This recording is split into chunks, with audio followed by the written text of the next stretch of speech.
shocking news. We'll start off right off the bat with the story. Abundant Life Christian School was targeted today. Milwaukee Journal-Sentinel reporting student and teacher killed in Madison school shooting that also left shooter dead, 6 others injured.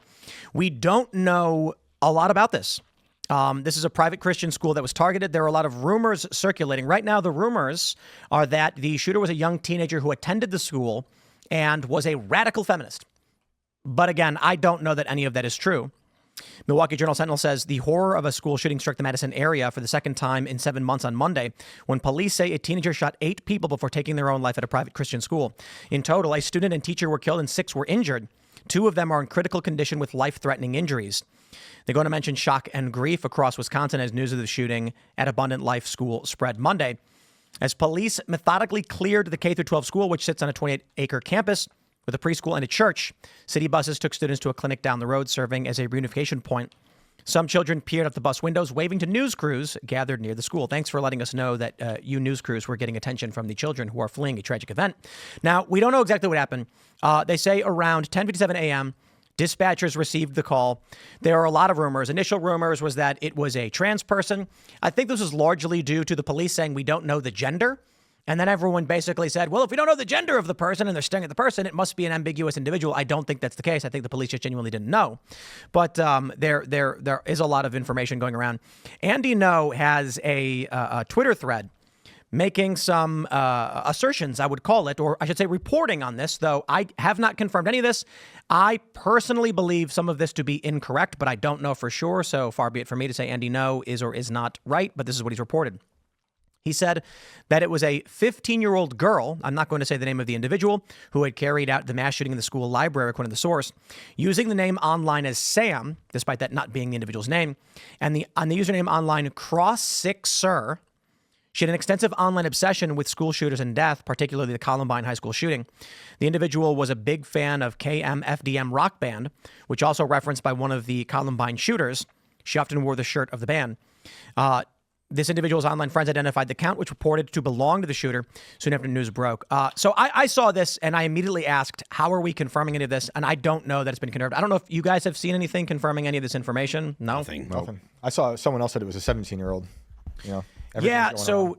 You know, it was tough because when we're getting ready to when we're doing pre-production, obviously this is the big story right now. We're wondering what the motivations of this individual was, why they targeted a Christian school. It may be as simply as they attended the school. It may be ideologically motivated. We just really don't know. And rumors are flying as this is dominating the news cycle. But in front of that, we can get into what the development is. And we have this from Milwaukee Journal. Biden calls for tougher gun control laws after Madison, Wisconsin school shooting at Abundant Life Christian School. Issuing a press release almost immediately after this, which I find to be, I call it despicable. Biden says we need Congress to act now, from Newtown to Uvalde, Parkland to Madison, so many other shootings that don't receive attention. He says Jill and I are praying for all the victims today, including the teacher and teenage student that were killed and those who sustained injuries. He says we can never accept senseless violence that traumatizes children, their families, and tears entire communities apart. I just want to throw out there as we're getting going, Biden, where was your statement after the CEO was shot in the back by a deranged ideologue, allegedly? I think it's rather interesting that when it's cold-blooded murder in public, Democrats are nowhere to be found, except for those saying, well, murder's wrong, but... Yeah. Then when you get a tragedy like this, which of course is a tragedy, Democrats pop up immediately and try and push for these laws. It's very frustrating that they immediately go to the politically useful topic, which is gun control, and ignore. And when it comes to people that they are ostensibly aligned with, or people that ostensibly align with things the left thinks, they're silent. When Joe Biden's son breaks the law and commits a felony on his on a 4477, the form you fill out to get a gun, he lies on the form.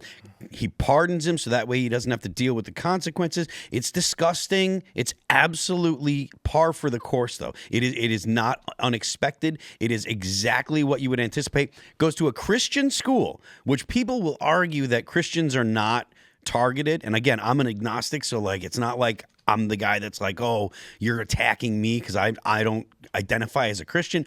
But like, you're attacking Christians, and the only thing they have to say is the guns, right? The fact that the LGBTQ lobby has been as anti-Christian and going after Christians as long as they have. The whole the cake maker in Colorado, that was not about cakes. That was all about getting back at Christians because they hate Christians. They feel like the LGBTQ lobby feels like they've been persecuted by Christians, and they feel like now is the time for us to get them back. And this is the same kind of attitude. And I think it's disgusting that no one in the Democrat side will even address the realities of the situation. The only thing you hear is, well, gun control. Yeah. Well, Biden, he implied that Kyle Rittenhouse was a white supremacist after the Kenosha shooting with absolutely zero evidence whatsoever. Good point. Just because he had some posts that supported Donald Trump. Like, okay, so then they make that leap. And it's just terrible to see these kinds of tragedies get turned into these political issues that, just trying to score points. Politicians love turning dead children into human shields for their policy. That's their favorite thing. No sympathy for CEOs. I get it. A teacher and a kid look, I'm sorry. I think life is valuable. Life is precious. Individuals have their more worth.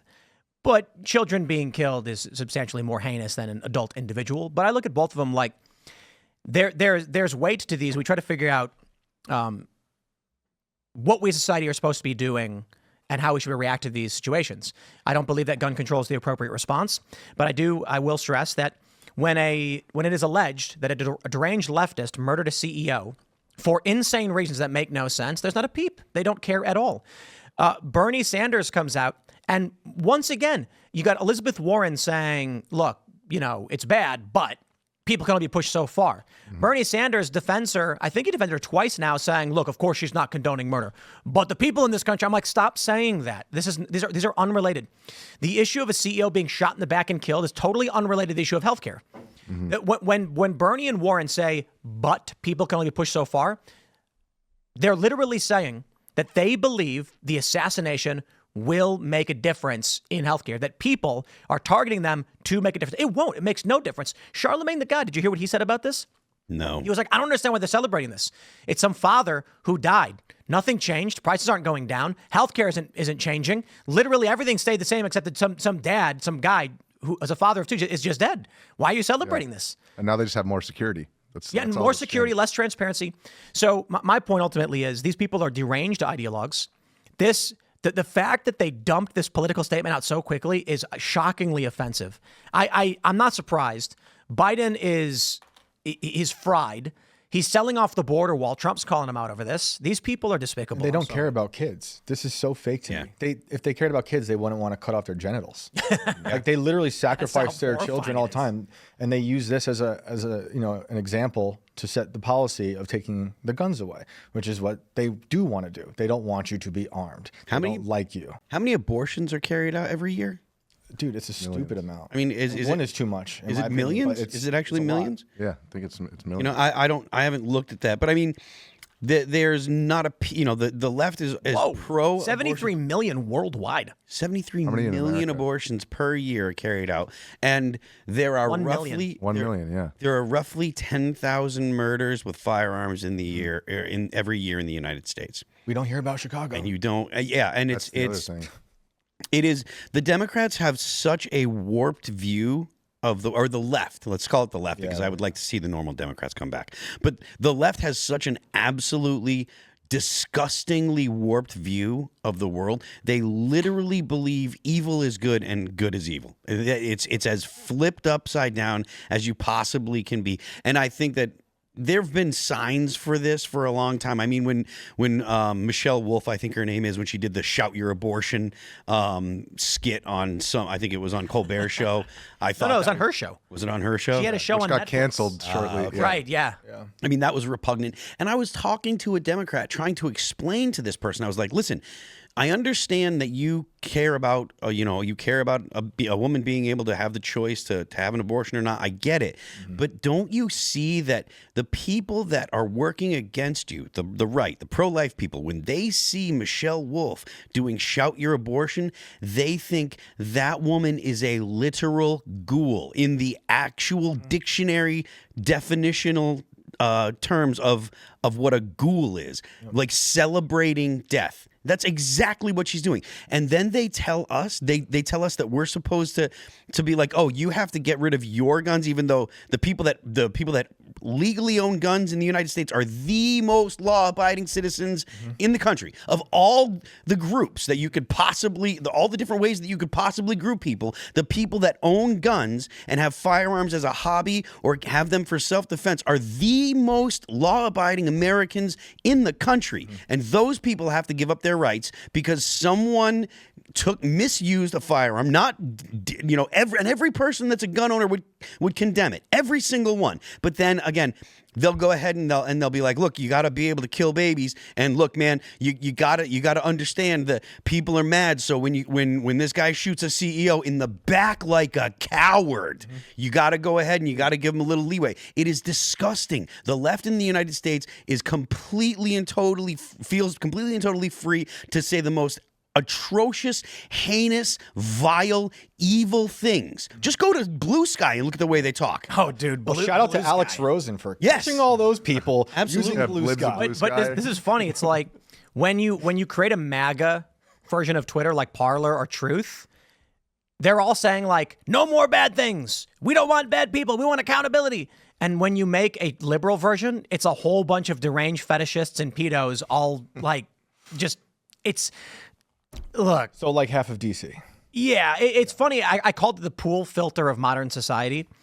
It's good that it exists, and I'm glad they launched it because all of the refuse is being filtered out of X. We don't need those weird lunatics over here. You know, we don't want none of that. Yeah, I'm glad. It's crazy though. They're bloodthirsty, like what Phil's saying. They have bloodlust, and then you saying that makes me think of Chaz.